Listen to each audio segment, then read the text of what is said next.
Hey, this is Mrs. Reichelt, and we're now in part 4. This section's all going to talk about neurons, and this is our typical neuron, and this is a picture directly from the study guide notes.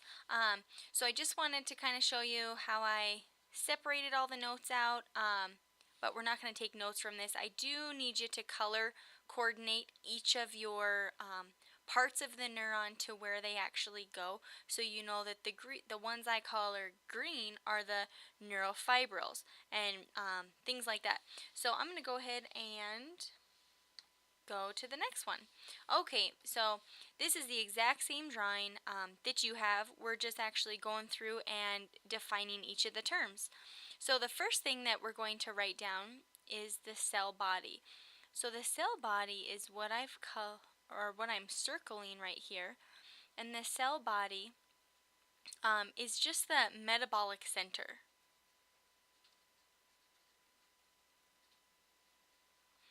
So the cell body is the metabolic center of a typical neuron, and within the cell body we have the nucleus, and I don't know if we have to define the nucleus, but let's see, what else is here? So we have Nissl substance, and Nissl substance is modified rough endoplasmic reticulum.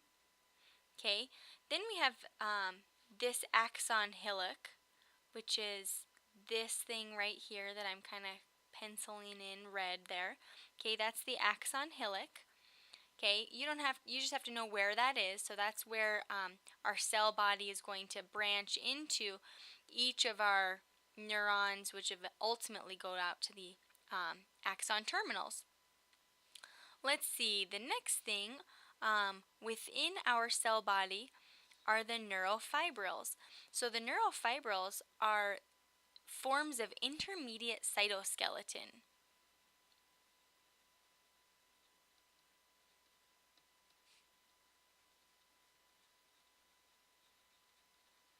And that cytoskeleton is going to maintain the shape of this typical neuron cell. Let's see, so in there you may not be able to see them on your diagram. You may have to kind of draw in some sort of lines in there so you know that that's the cytoskeleton. Then we have, let's see, I'm actually going to erase this also. So then we have these things called the dendrites.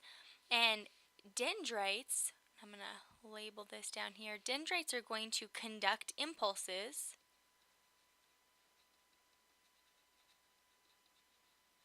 but they're going to conduct their impulses towards the cell body, which is sort of the opposite of these axons. Okay, so axons are going to conduct impulses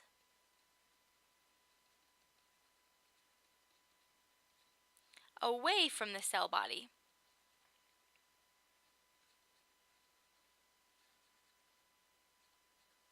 So that means that the impulse, once you get an action potential or that motor neuron, any kind of message is going to go from the dendrite through the cell body along this part, okay, this yellow part, and out through each of the axon terminals. So that's the typical way that each of those impulses are going to be transmitted.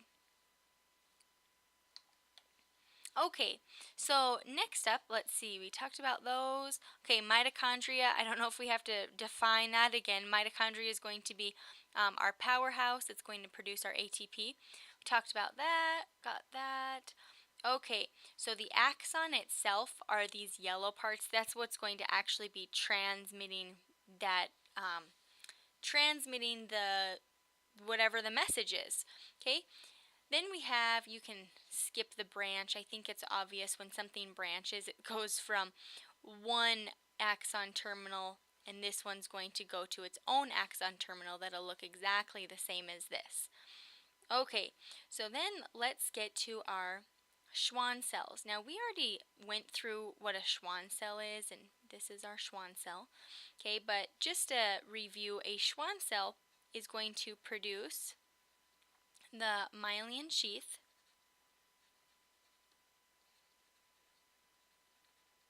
and each of these little light colored circular things, those are going to be each of the coatings are in the myelin sheath. So each of these swan cells has its myelin sheath.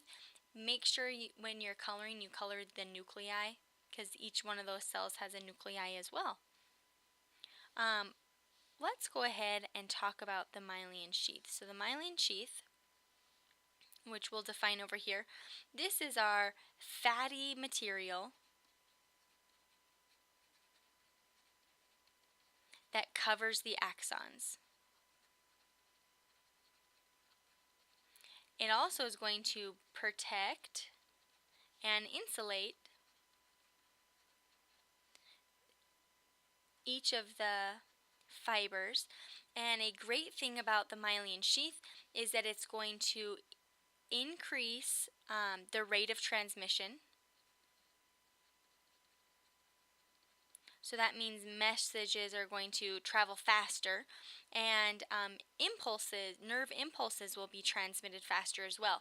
So this swan cell ends up being covered in the myelin sheath. So when you're actually going through and coloring each of these, you may want to color each of these little circular things as the myelin sheath, because that's what's actually covering it.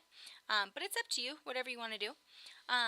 Next up are the nodes of Ranvier. So the nodes of Ranvier are these little spaces in between each of the myelin sheath.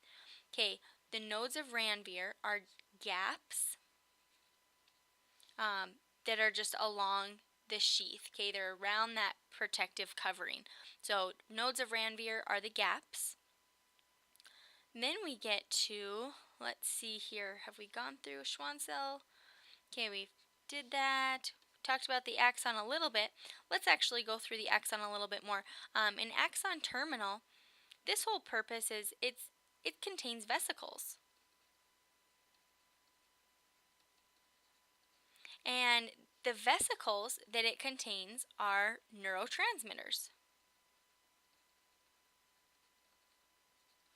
And you may remember this from chapter 6, or the muscle unit, but those neurotransmitters that we talked about were acetylcholine, or ACH.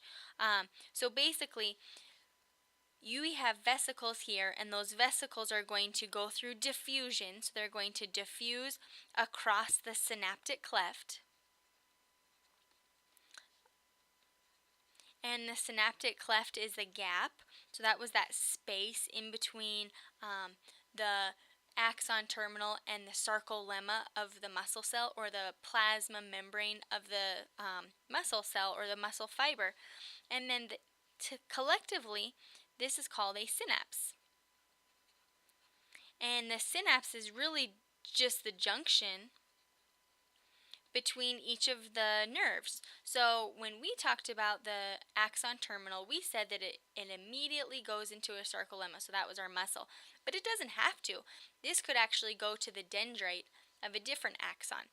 And collectively, this whole cell is representing a motor neuron. So I think that wraps up everything, all the definitions for a typical neuron or a typical motor neuron, and I hope you found that helpful.